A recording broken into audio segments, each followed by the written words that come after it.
Okay, so today we're at the Berlin Wall Memorial, and right behind me there is a piece of the Berlin Wall still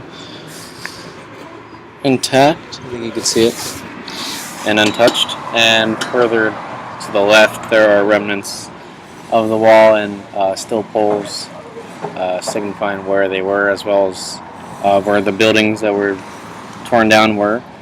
And I think that it's important to Berliners' cultural heritage that they keep that here, so that they remember uh, just what exactly went on, and for the younger generations to get that point too.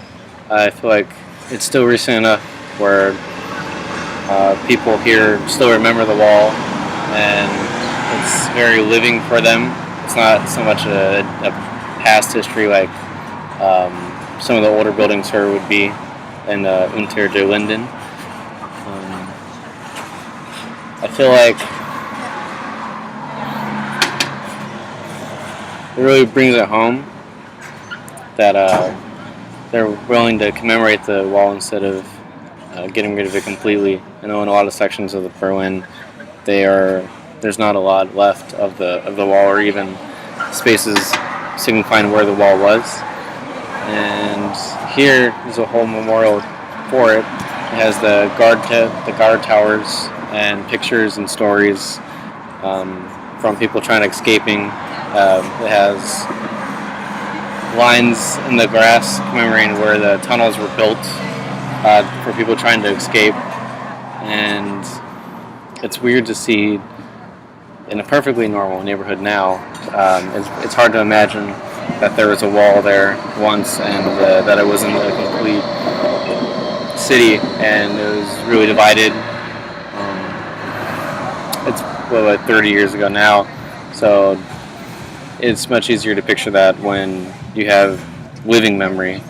And like we had the interviews with the older German citizens a few days ago, I was able to talk to one of the Berliners here that had experiences with the wall, living on the west side of Germany, but remembering that East and West Berlin was separated.